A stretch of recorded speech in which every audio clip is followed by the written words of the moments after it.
एखाद्या शेतकऱ्याने गांजाची शेती केली अशी खोटी कानोकान बातमी जरी मिळाली ना तरी लगेच सरकारची तैनात केलेली संपूर्ण टीमच तपासणीसाठी पाठवली जाते। मग झालेल्या अतिवृष्टीमुळे खरी मदत पाहिजे तेव्हा कुठे जाते हो तुमची टीम, कुठे जातो तुमचं सरकार? आज माझा मायबाप शेतकरी कमेंटच्या माध्यमातून विचारतोय, ताई माझ्या मुलीची फी कशी भरू ग? आणि मग मला प्रश्न पडला की माझ्या या बळीराजाला मी उत्तर देऊ तरी कसं? त्याची ही तळमळ सरकारपर्यंत पोहोचवण्यासाठी पालवी अॅग्रोमधून मी मोनिका घेऊन आले आपल्या मायबाप शेतकऱ्याची कळवळीची व्यथा।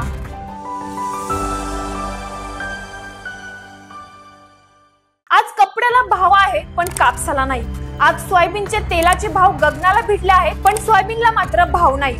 अरे साधं कांदा भजी घ्यायचं म्हटलं ना तरी 40 रुपये प्रति प्लेट पैसे द्यावे लागतात, पण माझ्या बळीराजाच्या कांद्याला मात्र 2 रुपये प्रति किलो भाव।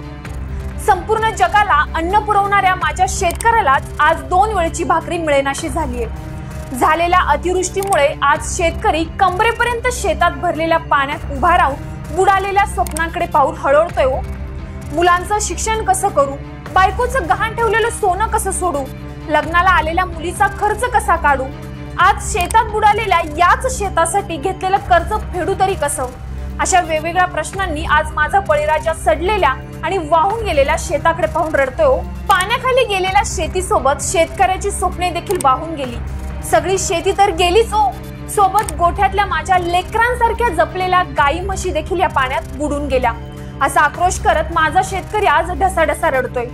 येणारी दिवाळी गोड होईल बर का असं सांगणारी शेती आज त्याच पाण्यातून हिनावत आहे की मालक जेवढं तुम्ही मला दिलं तेवढं मी तुम्हाला नाही देऊ शकले। तुझी या वेळेची दिवाळी धूमधडाक्यात साजरी नाही होऊ शकणार। मागच्या 3 महिन्यांपासून आनंदाने डोलणारं पीक 2 दिवसाच्या पावसाने पाण्याखाली गेलं आणि होत्याचं नव्हतं झालं। शेतकऱ्याला रडताना पाहून ते पीक देखील रडत होतं। अरे आपल्या गॅलरीत लावलेलं एक झाड जरी जळालं ना तरी मनाला किती हुरहुर लागते हो। विचार करा, कमरेपर्यंत पाण्यात बुडालेल्या शेतीकडे पाहून काय वाटत असेल हो त्या बळीराजाला। आम्ही सर्व शेतकऱ्यांना सरसकट मदत देऊ, आम्ही शेतकऱ्यांच्या सोबत आहोत असं बोलून नाही जमत हो। त्यासाठी सरकारने देखील बांधावर येऊन शेतकऱ्याची बुडालेली स्वप्न पाहिली पाहिजेत, त्या शेतकऱ्याची तळमळ पाहिली पाहिजे।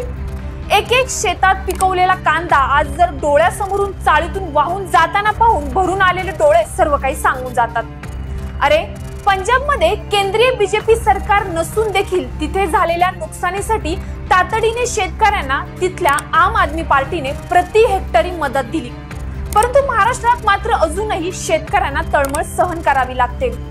आज पंजाबची लोकसंख्या जवळपास 3,21,00,000 आणि महाराष्ट्राची 13,40,00,000।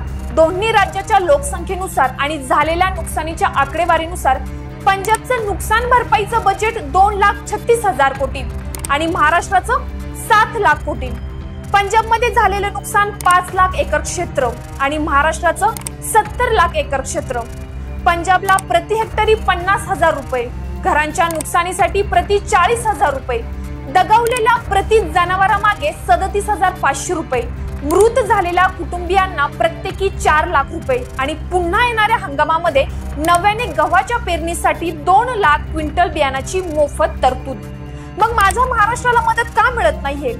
पंजाबला मिळू शकते तर महाराष्ट्राला का नाही असा प्रश्न मांडत शेतकरी अगदी मेटाकुटीला आलाय।